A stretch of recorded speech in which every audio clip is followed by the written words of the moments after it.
Photo 30 on the road. I'm Craig. I'm Steve. And we're doing Dragging the Shutter. Here's the set. So we probably figured out we were going to shoot it. Yeah.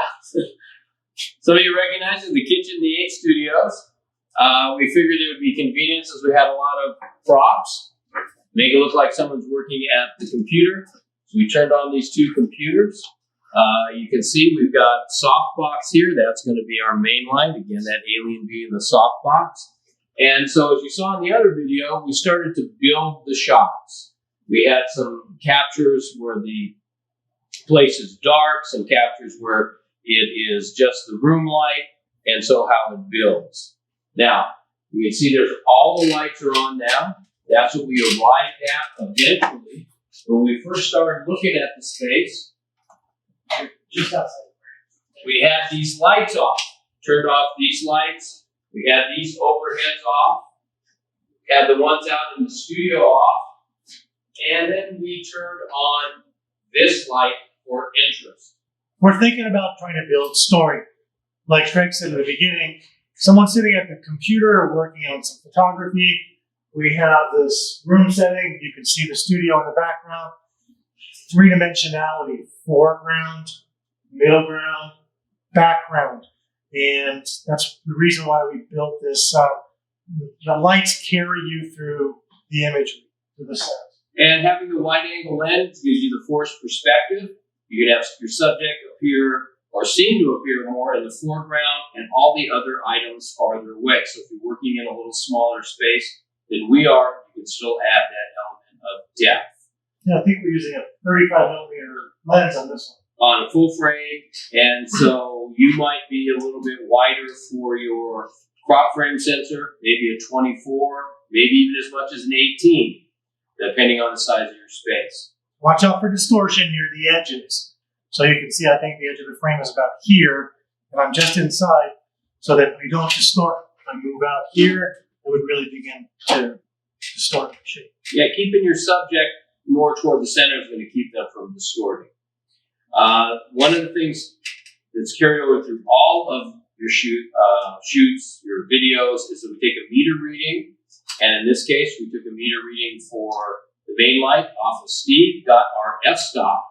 And then shutter speed, we got that through the ambient light. As you'll see in the other video, we shot some with just the computers on, and the room seemed kind of dark. We brought in the light in the background with the cucoloris and the scrim just for a little interest. Then we began to turn on more and more of the studio lights to add some depth. And Right. that's how we arrived at the shutter speed of a 10th, which was our final. And yours will vary depending on your situation. That lighting consideration, like Craig said, we turned on and off various lights to test them, experiment. And experimenting curiosity is the key. I think one of the things that we really wanted to make sure along the way is that the modeling light from the strobe did not have an effect on the overall outcome of exposure for me. And the best way to do that is simply take the trigger off the top of the camera and shoot a picture. So this won't flash. The modeling light is still there. It won't flash. And what you'll end up getting is, hopefully, is a dark subject and the room glowing. So if your subject is dark, and the modeling light's still glowing from the strobe light, then you're good. You can use that camera setting. But if the modeling light creates an orange glow on my face, you're going to have to either turn it off completely or dial it down. So the alien bees, you can set them in a proportion mode.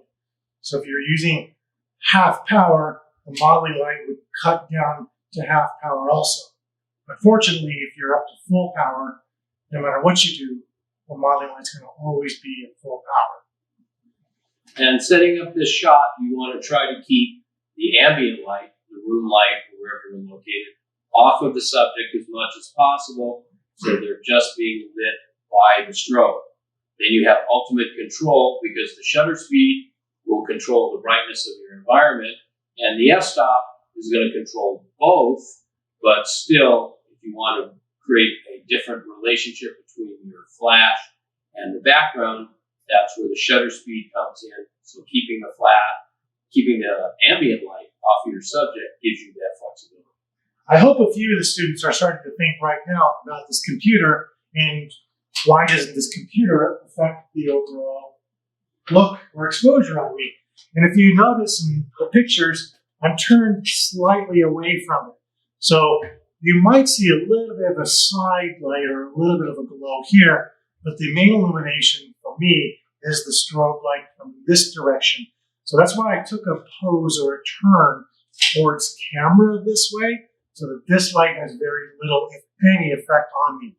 If I were to have been turned like this and sitting close, then the computer screen itself would have a much larger effect on the overall exposure, and we would have a lot of color confusion, lighting confusion.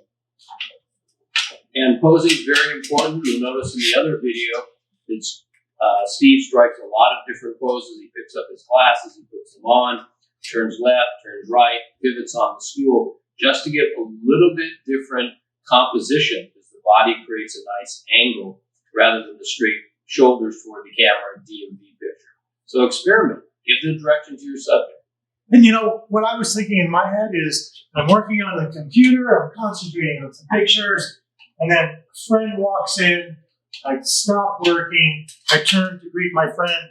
Hi, Craig, how you doing? I haven't seen you for a while. So that's in my head, the story that I had, and to create it, to kind of give this posture and make it all look like it makes sense. And that's a great idea, because you're going to be using real people, not models, family members possibly, and giving them a story, something to do. It's easier for them to buy into posing for you. Absolutely. All right, anything else? Well, that's our story, and I'm sticking to it. I agree. This is Craig. Steve. See you next time.